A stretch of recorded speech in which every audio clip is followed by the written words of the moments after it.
આ વિડીયોની અંદર આપણે જોઈએ મોડલ 1નું ફર્સ્ટ એક્ઝામ્પલ. તો એની ડેફિનેશન આપણને આપી, a company has a machine whose cost is ₹30,000. એટલે કે કોઈ કંપનીની અંદર જે મશીન એમણે પરચેસ કરેલું હોય એની જે ઓરિજિનલ કોસ્ટ હોય એ કેટલી આપી? 30,000. It's maintenance cost and resale value at the end of different years are given below. અને બીજી કઈ આપણને વેલ્યુ આપી? તો યર વાઇઝ, એટલે કે પહેલું વર્ષ પૂરું થાય તો જે બી મશીનરી હતી એની જે મેન્ટેનન્સ કોસ્ટ હોય એ ટોટલ કેટલી થતી હશે? 4500. એ જ રીતે બીજું વર્ષ પૂરું થાય એટલે એમને કેટલામાં પડે? મતલબ કે એની જે ઓપરેટિંગ રનિંગ કોસ્ટ અથવા તો મેન્ટેનન્સ કોસ્ટ, અહીંયા કોઈ બી નામ આપેલું હોય, 4700. તો એ રીતે 6 વર્ષ સુધીની આપણને મેન્ટેનન્સ કોસ્ટ આપી અને બીજું આપ્યું રીસેલ વેલ્યુ, એટલે કે મશીનની જે ઓરિજિનલ કોસ્ટ હતી એ તો કેટલી હતી? 30,000. પણ એક વર્ષ પછી જો તમે એને સેલ કરવા જાઓ તો એની કોસ્ટ મતલબ કે કેટલામાં પડે તમને? 27,000, એટલે કે 3,000નું નુકસાન થાય. એ રીતે બીજા વર્ષે તમે વેચવા જાઓ 2 વર્ષ પૂરા થયા પછી તો તમે કેટલામાં વેચી શકો એને? 25,300માં. તો એ રીતે 6 વર્ષ માટે આપણને એની રીસેલ વેલ્યુ આપી અને શું ફાઇન્ડ કરવાનું પૂછ્યું? તો what is the economic life of the machine, એટલે કે મશીનની જે લાઈફ હોય કે આપણે એને ક્યારે રિપ્લેસ કરી શકીએ, એમ ક્યાં સુધી મશીન આપણું ચાલે. તો એક તો એ ફાઇન્ડ કરવાનું, અને બીજું what is the minimum average cost, અને આપણી જે મિનિમમ એવરેજ કોસ્ટ હોય મશીનની એ કેટલી થાય. તો હવે આપણે એનું સોલ્યુશન જોઈએ. તો એક્ઝામ્પલની અંદર આપણને જે વેલ્યુ આપી એના સિવાય આપણે કઈ વેલ્યુ ફાઇન્ડ કરવાની, તો એની માટે મેં એક ટેબલ ઓલરેડી રેડી કરી દીધું, એવું તમને લોકોને સમજાવું. તો દેખો આપણને કઈ વેલ્યુ આપેલી હશે. અને બીજી વસ્તુ કે એક્ઝામ્પલની જે ડેફિનેશન આપી હોય એમાં કોઈ જગ્યાએ એવું નહીં લખેલું હોય કે આ મોડલ 1નો એક્ઝામ્પલ, મોડલ 2નો, એટલે તમારે વાંચીને સમજવું પડશે. તો તમને જ્યારે ડિટેલ આપેલી હોય કાં તો ટેબલના ફોર્મમાં આપેલું હશે અથવા તો તમને એનું વર્ડની અંદર ડિસ્ક્રિપ્શન આપેલું હશે, બરાબર. તો એમાં ડિટેલમાં એક તો યર વાઇઝ તમને એની જે મેન્ટેનન્સ કોસ્ટ, એટલે કે રનિંગ કોસ્ટ અથવા ઓપરેટિંગ કોસ્ટ આપેલી હોય, અને બીજું એની રીસેલ વેલ્યુ અથવા તો એની જે સ્ક્રેપ વેલ્યુ હોય કે કોઈ બી મશીન કે કોઈ બી વસ્તુ આપેલી હોય, જ્યારે તમે એને વેચવા જાઓ, જો સ્ક્રેપ વેલ્યુ આપેલી હોય તો મતલબ એ ભંગારના ભાવે આજે તમે લાયા અને કાલે તમે વેચવા જાઓ તો એના એ જ કિંમત હોય કે જે તમે કાલે વેચો અથવા તો વર્ષ પછી વેચો અથવા 2 વર્ષ પછી વેચો, બરાબર. તો એ આપણી સ્ક્રેપ વેલ્યુ થાય. તો અહીંયા જ્યારે આપણને આ ટાઈપનો એક્ઝામ્પલ આપેલો હોય તો ફિક્સ જ છે કે આપણે 7 કોલમ પહેલાં તો ડ્રો કરી લઈશું, બરાબર. એમાંથી 3 કોલમ ઓલરેડી આપણને આપેલી હશે, બાકી 4 કોલમની વેલ્યુ આપણે ફાઇન્ડ કરવાની થાય. તો એમાં પહેલી કોલમ કઈ ફાઇન્ડ કરવાની? તો દેખો ફર્સ્ટ આપણને યર આપેલું હોય, પછી આપણને રનિંગ અથવા તો મેન્ટેનન્સ અથવા તો ઓપરેટિંગ કોસ્ટ આપેલી હોય. થર્ડ કોલમની અંદર આપણે શું લઈશું? ક્યુમ્યુલેટિવ મેન્ટેનન્સ કોસ્ટ, એટલે કે અહીંયા જે આપણને મેન્ટેનન્સ કોસ્ટ આપેલી હોય કે કોઈ બી અહીંયા મશીનરી હતી તો પહેલાં વર્ષે એની પાછળ જે ખર્ચો થયો એને રિપેર કરાવવાનો કે એનો, તો એ કેટલો થયો? 4500. તો અહીંયા આપણે એને એઝ ઇટ ઇઝ લખી દઈએ. હવે બીજા વર્ષે, એટલે કે પહેલાં વર્ષ પછી અને બીજા વર્ષ થ્રુ આઉટ એનો જે ખર્ચો થયો ઓપરેટિંગ કોસ્ટ, એની જે મેન્ટેનન્સ કોસ્ટ હોય એ કેટલી થઈ? 4700. પણ પહેલાં વર્ષે ઓલરેડી એમણે ખર્ચી દીધા હતા 4500 અને એમાં પાછા 4700 એડ કરવાના થાય, એટલે ટોટલ એમની જે મેન્ટેનન્સ કોસ્ટ હોય એ કેટલી થાય બીજા વર્ષ પૂરું થાય એ વખતે? તો 4500 વત્તા 4700 કેટલા થશે? 9,200, બરાબર. એ જ રીતે હવે ત્રીજું વર્ષ પૂરું થયું, ત્રીજા વર્ષમાં એમને જે કેટલા રૂપિયા ખર્ચ્યા એ જ મશીનરી પાછળ? 5,000. 3 વર્ષ પૂરા થયા એટલે એમને ટોટલ કેટલો ખર્ચો થયો એ જ મશીનને ઓપરેટ કરવા માટેનો અથવા તો મેન્ટેન કરવા માટેનો? 1,400, બરાબર. તો આ રીતે આપણે ક્યુમ્યુલેટિવ આ જે મેન્ટેનન્સ રનિંગ કોસ્ટ આપેલી હોય એની ક્યુમ્યુલેટિવ વેલ્યુ ફાઇન્ડ કરવાની. પછી આ બંનેનું ટોટલ કેટલા થશે? 19,700. ચોથા વર્ષે ટોટલ એમની જે ઓપરેટિંગ કોસ્ટ હોય, પાંચમા વર્ષે કેટલી કોસ્ટ પડશે એમને? તો આ બંનેનું ટોટલ એટલે કે 26,200. અને છઠ્ઠા વર્ષે 6 વર્ષ પૂરા થાય એટલે આ બંનેનું ટોટલ કેટલું થશે? 33,700. તો થર્ડ કોલમની અંદર આપણે શું ફાઇન્ડ કરવાનું? ક્યુમ્યુલેટિવ મેન્ટેનન્સ કોસ્ટ, બરાબર. ચોથી કોલમની અંદર આપણને જે રીસેલ વેલ્યુ અથવા તો સ્ક્રેપ વેલ્યુ આપેલી હોય એને આપણે એઝ ઇટ ઇઝ મૂકી દઈશું. આ રીસેલ વેલ્યુ એટલે તમે જુઓ કે એક વર્ષ પૂરું થયું અને હવે સેમ મશીનરી તમે વેચવા જાઓ તો તમે કેટલામાં વેચશો? 27,000માં. એ જ રીતે બીજા વર્ષે તમે કેટલામાં વેચી શકો? 25,300માં. તો એ રીતે 6 વર્ષનું આપણને રીસેલ વેલ્યુ આપી. 5મી કોલમની અંદર આપણે ફાઇન્ડ કરવાનું કે આપણને જે કેપિટલ આપણી જે કોસ્ટ હતી જે આપણે ઇન્વેસ્ટ કરી હતી, કેટલી કરી હતી મશીનને પરચેસ કરવા માટે 30,000, તો એમાં આપણને કેટલો લોસ થયો. તો કેપિટલ લોસની અહીંયા ફોર્મ્યુલા થાય capital loss is equal to cost of machine, જે આપણે ઇનિશિયલી એને પરચેસ કર્યું હોય એની કિંમત, માઇનસ એમાંથી આપણી જે રીસેલ અથવા તો જે સ્ક્રેપ વેલ્યુ હોય એને આપણે બાદ કરી દઈશું, રીસેલ વેલ્યુ. તો અહીંયા આપણા જે કેપિટલ જે ઓરિજિનલ કોસ્ટ હોય એની અંદર આપણને કેટલો લોસ થયો એ મળી જાય. તો આપણી મશીનની કોસ્ટ અહીંયા કેટલી હતી, તો એ આપણે રકમની અંદર જોઈ ગયા હતા કે આપણને મશીન કેટલામાં પડ્યું હતું, 30,000માં. તો આ બધી વેલ્યુ આપણે 30,000માંથી બાદ કરવાની. તો અહીંયા શું થશે, મશીનની કોસ્ટ 30,000. તો 30,000 માઇનસ 27,000 કેટલા થાય, 3,000. એ જ રીતે 30,000માંથી 25,300 બાદ કરવાના એટલે કેટલા વધશે, 4700. એ જ રીતે 30,000 માઇનસ 24,000 કેટલા થાય, 6,000. 30,000 માઇનસ 21,000 9,000. એ જ રીતે 30,000 માઇનસ 18,000 એટલે 12,000. 30,000 માઇનસ 13,000 કેટલા થશે, 17,000. તો આ આપણી જે કેપિટલ હતી, જે ઓરિજિનલ કોસ્ટ હતી એની અંદર થયેલો આપણને લોસ બતાવશે. હવે એની નેક્સ્ટ કોલમ જેની અંદર આવશે ટોટલ મેન્ટેનન્સ કોસ્ટ, જેને આપણે કહીશું 6th કોલમ. હવે આ શું થાય, તો જુઓ આપણને કેટલું નુકસાન પડશે દર વખતે. તો દર વર્ષે પહેલા વર્ષે એક તો ઓલરેડી આપણે જો મશીનને સેલ કરવા જઈએ તો 3,000ની ખોટ તો એ ખરી જ, પ્લસ આપણી જે એ મશીનને મેન્ટેન કરવા માટે એને ઓપરેટ કરવા માટે આપણે જે ખર્ચો કર્યો હોય, એટલે આ જે 3rd કોલમ અને 5th કોલમ એનું ટોટલ થાય આપણી 6th કોલમ.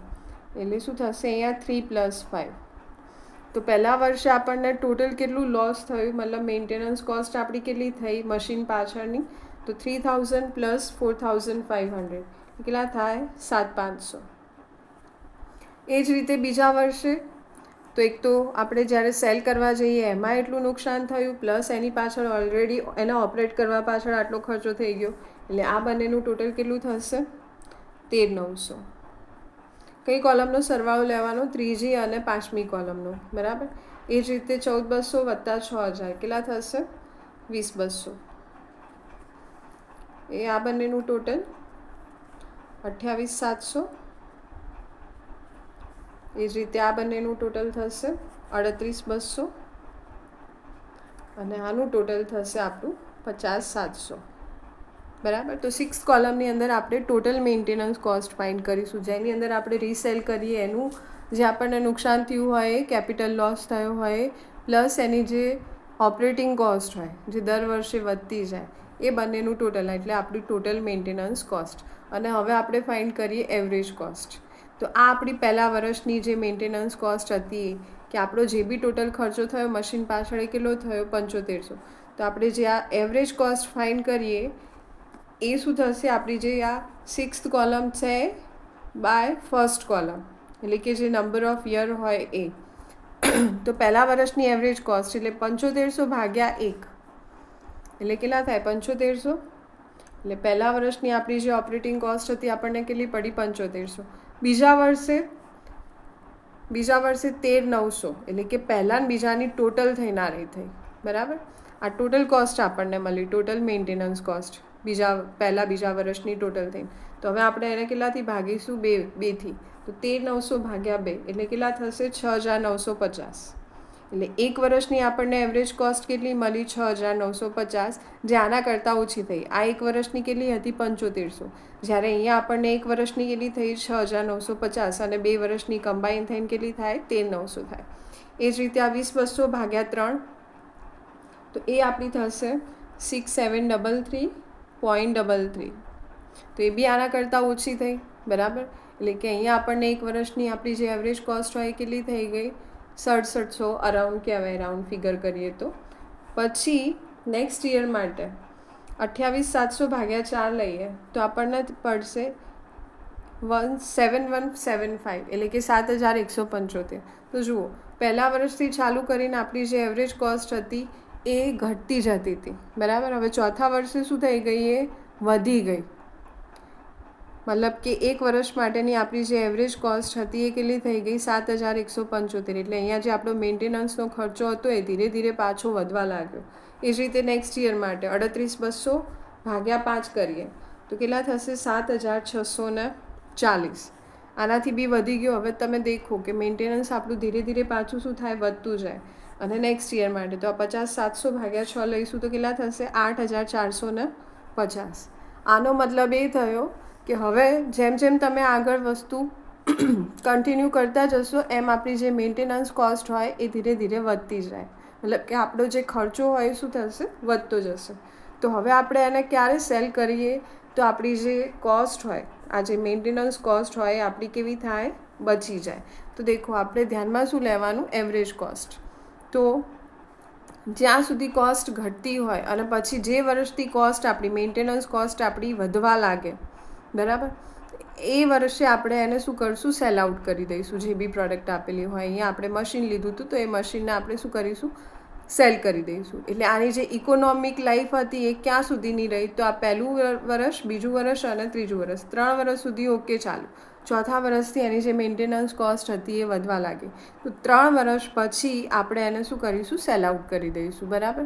એટલે અહીંયા તમારે શું ચેક કરવાનું કે જે એવરેજ કોસ્ટ હોય એ ક્યાં સુધી ઘટતી જાય, જે વર્ષથી વધવા લાગે ત્યાંથી આપણે એને સ્ટોપ કરી દઈશું. મતલબ કે ત્યાં સુધી આપણે એને રાખીશું, પછી એના નેક્સ્ટ યરથી આપણે એને સેલ કરી દઈશું. 1, 2 ને 3 વર્ષ. એટલે આપણે આ મશીનને ક્યારે રિપ્લેસ કરી શકીએ, તો 3 વર્ષ પૂરા કર્યા પછી. બીજું બી તમારે શું ચેક કરવાનું કે અહીંયા જે આપણી એવરેજ કોસ્ટ આપેલી હોય અને એની જે નેક્સ્ટ યરની જે મેન્ટેનન્સ કોસ્ટ હોય એ એના કરતાં ઓછી હોવી જોઈએ. અહીંયા આપણને 3rd યરની કોસ્ટ કેટલી આપી, 6700 આસપાસ, બરાબર. અને ચોથા વર્ષની આપણી જે મેન્ટેનન્સ કોસ્ટ હતી એ એના કરતાં કેવી થાય, ઓછી થાય. તો અહીંયા આપણે એને સેલ કરી દઈએ. તો અહીંયા આપણે હવે આન્સર આપવો હોય કે આ મશીનની જે ઇકોનોમિક લાઈફ છે એ કેટલી થાય, તો એ 3 વર્ષની થાય, બરાબર. અને એવરેજ જે કોસ્ટ હોય આપણને કેટલી મળે, 6733.33. તો હવે આપણે નેક્સ્ટ એક્ઝામ્પલ જોઈએ. મોડલ 1 માટે આપણે સેકન્ડ એક્ઝામ્પલ જોઈએ. તો અહીંયા એની ડેફિનેશન આપી કે the cost of machine is ₹6,100. એટલે કે મશીનની કોસ્ટ કેટલી થાય, 6100 રૂપિયા. And it's scrap value is ₹100. એટલે કે અહીંયા એની જે સ્ક્રેપ વેલ્યુ હોય કે તમે આજે મશીનને પરચેસ કર્યું 6100 રૂપિયાની અંદર, હવે તમે એને ગમે ત્યારે સેલ કરવા જાઓ, આજે કરો, કાલે કરો, એક વખત પરચેસ કરી લીધું એના પછી તમે ગમે ત્યારે એને સેલ કરશો તો એની કિંમત કેટલી આવશે, ફિક્સ જ આવશે. કેટલી આવશે, 100 રૂપિયા. The maintenance cost found from the experience are as follows. અહીંયા આપણને મેન્ટેનન્સ કોસ્ટ એટલે કે રનિંગ કોસ્ટ, ઓપરેટિંગ કોસ્ટ આપી યર વાઇઝ. પહેલા વર્ષ પછી એની જે ઓપરેટિંગ કોસ્ટ હોય કેટલી થાય, સેકન્ડ યર પછી, એ રીતે 8 યર સુધીની આપી. અગેન આપણે સેમ આન્સર ફાઇન્ડ કરવાનું કે what is the economic life of the machine. એટલે કે મશીનની ઇકોનોમિક લાઈફ કેટલી થાય, મતલબ કે ક્યારે આપણે મશીનને કેટલા વર્ષ પછી આપણે મશીનને સેલ કરી શકીએ. And what is the minimum average cost, જે લાસ્ટ એક્ઝામ્પલમાં કરીને એ જ રીતે. તો હવે આનો સમ આપણે કેલ્ક્યુલેટ કરીએ. તો અહીંયા એ જ રીતે જે પેલા એક્ઝામ્પલમાં કર્યું હતું એ જ રીતે અહીંયા આપણે ટોટલ કેટલી કોલમ્સ ડ્રો કરીશું, 7 કોલમ, બરાબર. ફર્સ્ટ કોલમની અંદર શું આવશે, યર આવશે. સેકન્ડ કોલમની અંદર મેન્ટેનન્સ કોસ્ટ. થર્ડને આપણે છોડી દઈશું ક્યુમ્યુલેટિવ મેન્ટેનન્સ કોસ્ટ ફાઇન્ડ કરવા માટે. ચોથી કોલમની અંદર આપણી જે રીસેલ વેલ્યુ હતી એની અંદર હવે શું આવશે, સ્ક્રેપ વેલ્યુ, બરાબર. બાકીની કોલમ આપણે ફાઇન્ડ કરવાની. તો અહીંયા આપણે ક્યુમ્યુલેટિવ મેન્ટેનન્સ કોસ્ટની વાત કરીએ તો આ જે વેલ્યુ આપણને આપી એની આપણે ક્યુમ્યુલેટિવ વેલ્યુ ફાઇન્ડ કરવાની. એટલે ફર્સ્ટ યર માટે તો ₹100 એઝ ઇટ ઇઝ થાય. સેકન્ડ યર માટે આ બંનેનો ખર્ચો ટોટલ ભેગો થશે એટલે ટોટલ આપણી મેન્ટેનન્સ કોસ્ટ કેટલી થશે, ₹350. એ જ રીતે આ બંનેને કમ્બાઈન કરીશું તો કેટલા થશે, 750. આ બંનેનું ટોટલ 1350.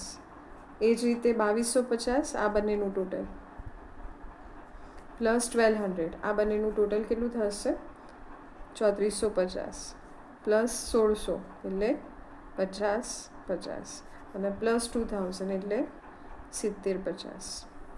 તો આ થઈ ગઈ આપણી ક્યુમ્યુલેટિવ મેન્ટેનન્સ કોસ્ટ. હવે કેપિટલ લોસ માટે આપણી જે મશીનની કોસ્ટ હતી, મશીનની કોસ્ટ અહીંયા આપણને કેટલી કીધી, 6100 રૂપિયા.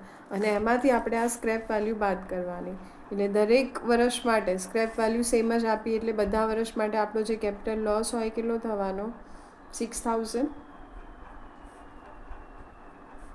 તો અહીંયા આપણે દરેક વર્ષ માટે લખી લઈએ 6000. પહેલાંમાં રીસેલ વેલ્યુ અલગ અલગ આપેલી હતી એટલે આપણને જે કેપિટલ લોસ હતો એ અલગ અલગ મળતું હતું, પણ અહીંયા તો સ્ક્રેપ વેલ્યુ ફિક્સ જ આપી કે ગમે ત્યારે તમે એને સેલ કરશો, પહેલાં વર્ષ પછી, બીજા વર્ષ પછી કે ગમે ત્યારે, તો એ દર વખતે કયા ભાવમાં જશે? 100 રૂપિયાના ભાવમાં. હવે આપણે ટોટલ રનિંગ કોસ્ટ ફાઇન્ડ કરીએ. આપણી 6 નંબરની કોલમ, એ કોનું ટોટલ થાય? તો એક તો આપણી જે ક્યુમ્યુલેટિવ મેન્ટેનન્સ કોસ્ટ હતી એ, આપણું જે દર વખતનું દર વર્ષનું જે નુકસાન હોય મેન્ટેનન્સ કોસ્ટનું, પ્લસ આપણને જે કેપિટલમાં લોસ થયું, એટલે આ બંનેનું ટોટલ આપણે કરીશું. તો કેટલું થશે પહેલા વર્ષ માટે? આ બંનેનું ટોટલ 6100. એ જ રીતે સેકન્ડ યર માટે આપણને કેટલામાં પડશે? 6350. નેક્સ્ટ યર માટે 6750. પછી આ બંનેનું ટોટલ 7350. નેક્સ્ટ યર માટે 8250. એના નેક્સ્ટ યર માટે 9450. નેક્સ્ટ યર માટે 11050. અને લાસ્ટ યર એટલે કે 8th યર માટે થશે આ બંનેનું ટોટલ 13050. આ આપણી ટોટલ રનિંગ કોસ્ટ. અને એવરેજ કોસ્ટ ફાઇન્ડ કરવા માટે ટોટલ રનિંગ કોસ્ટને આપણે યર વાઇઝ ડિવાઈડ કરી દઈશું. એટલે 6100 ભાગ્યા 1 કેટલા થશે? 6100. એ જ રીતે 6350 ભાગ્યા 2 એટલે આપણી એવરેજ કોસ્ટ. એક વર્ષની કોસ્ટ કેટલી પડશે આપણને? 3175. એ જ રીતે 6750 ભાગ્યા 3 કેટલા થશે? 2250. બરાબર. પછી નેક્સ્ટ યર માટે 1837.5. એટલે ધીરે ધીરે આપણી જે મેન્ટેનન્સ કોસ્ટ હોય યર વાઇઝ એ શું થાય? ઘટતી જાય. નેક્સ્ટ યર માટે કેટલી થશે? 8250 ભાગ્યા 5 એટલે 1650. એના નેક્સ્ટ યર માટે 1575. હજુ એ ઘટી જ રહી છે, તમે જુઓ. નેક્સ્ટ યર માટે 1578.5. હવે અહીંથી પાછી વધવાની ચાલુ થઈ. જો કે આ બંને વર્ષ વચ્ચેનો ડિફરન્સ ખાસ વધારે કહેવાય નહીં, ઇગ્નોર થઈ શકે એવું. અને એના નેક્સ્ટ યર માટે આપણી કોસ્ટ કેટલી થશે? 1632.4. બરાબર. તો આ રીતે આપણે હવે શું ચેક કરવાનું? Average cost. જ્યાંથી આપણી કોસ્ટ વધવાની શરૂ થાય ત્યારે આપણે મશીન કે જે બી આપેલું હોય એને શું કરશું? સેલ કરી દઈશું. તો આપણી કોસ્ટ ક્યાં સુધી ઘટતી રહી? મેન્ટેનન્સ કોસ્ટ કયા વર્ષ સુધી? 6 વર્ષ સુધી. એટલે આની જે ઇકોનોમિક લાઈફ હોય એ કેટલી થાય? 6 વર્ષની થાય. ઘણી વખત તમને ક્વેશ્ચન એ રીતે ટ્વિસ્ટ કરીને પૂછેલો હોય કે when should the machine be replaced, એટલે કે મશીનને આપણે રિપ્લેસ ક્યારે કરવું જોઈએ? તો 6થા વર્ષ પછી, એટલે કે 6th યર પછી આપણે મશીનને રિપ્લેસ કરી દેવું જોઈએ. અને આપણી જે એવરેજ કોસ્ટ હતી, મિનિમમ એવરેજ કોસ્ટ, એ આપણને કેટલી મળી? 1575 રૂપિયા. હવે નેક્સ્ટ વિડીયોની અંદર આપણે મોડલ 2 માટેનું એક્ઝામ્પલ જોઈશું.